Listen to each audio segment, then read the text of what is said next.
What is the link between 60,000 Ford pickup trucks and you not getting a PlayStation 5? A global shortage of chips. Chips are in almost everything you use. They are in your phone, your computer, and your TV. They run your car and allow you to make purchases with your credit card. They even power the factories that make all of these things. Right now, tens of thousands of cars are being stored in factories, waiting to be fitted with chips whenever they become available. Once the chips are installed, the cars will be ready to be delivered to customers everywhere. Experts say the global chip crisis will be resolved eventually, just not in the near future.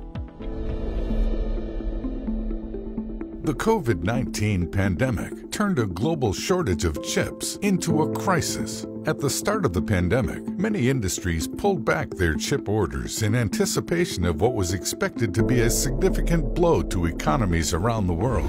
But when lockdowns called for people to stay at home, online ordering skyrocketed. People purchased computers for their home offices, fitness electronics to keep active, and gaming devices to be entertained. The pandemic accelerated the pace of digitalization. Once industries realized the demand for electronics had only stalled temporarily and was now accelerating, they had one tiny problem. There weren't enough chips for new orders. 1 trillion chips are made every year. It takes around 2 months to make a chip, and there aren't a lot of companies that make chips. A silicon wafer such as this one will travel through more than 3,000 steps and dozens of machines before it leaves the plant.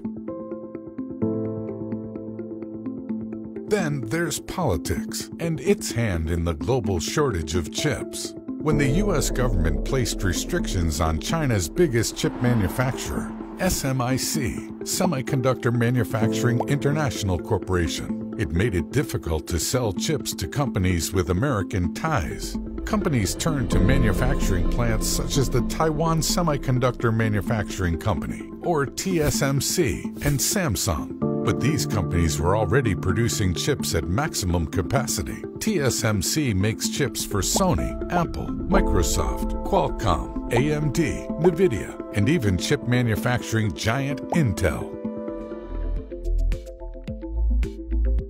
To make chips, manufacturers use large amounts of ultra-pure water to clean factories and wafers. TSMC's facility alone used more than 63 tons of water a day in 2019. That makes up more than 10% of the supply of 2 local reservoirs. So when Taiwan experienced its worst drought in more than 50 years in 2021, things got even worse. On top of this, a fire broke out in Renesas Electronics' Naka factory in Japan and gutted the N3 building, which mainly produces automotive mini-controllers. Every car takes roughly 1,400 semiconductors to make. So this fire was a big hit to the automotive industry. More than 95% of its capacity has been restored since its reopening, but the plant has yet to reach previous levels of production. It also doesn't help that semiconductors have a long lead time. Chip lead times, or the gap between ordering a semiconductor and delivering, increased to a record-breaking 18 weeks after already surpassing a previously unprecedented mark of 16 weeks just months earlier.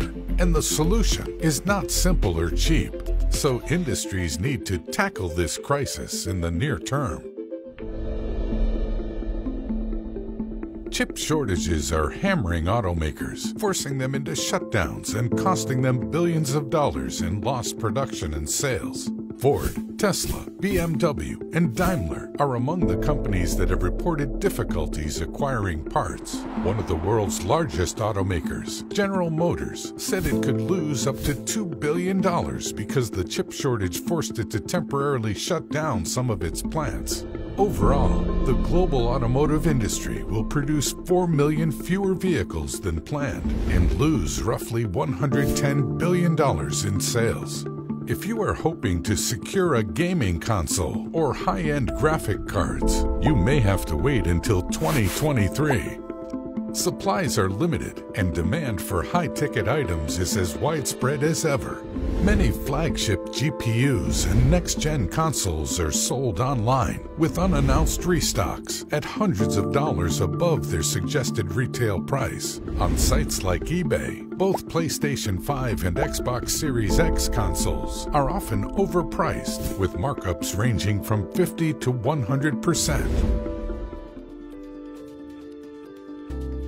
Some companies dependent on supply are battling the shortage by swapping puzzle pieces. Tesla had to rewrite its own vehicle software to support alternative chips and survive the shortage. This has helped Tesla maintain high levels of production and deliver hundreds of thousands of vehicles to customers. But other companies have not been so lucky. To fuel the digital future, the chip manufacturing industry will need to keep innovating. It will need to increase its capacity by working quicker, building square miles, and employing more people and machines. Until then, for the sake of our sanity, let's try not to sit by our laptops hitting refresh to see when that PS5 will finally be restocked. Keep our expectations low as we await the release of a new iPhone and hope that the lingering effects of the pandemic finally fade away.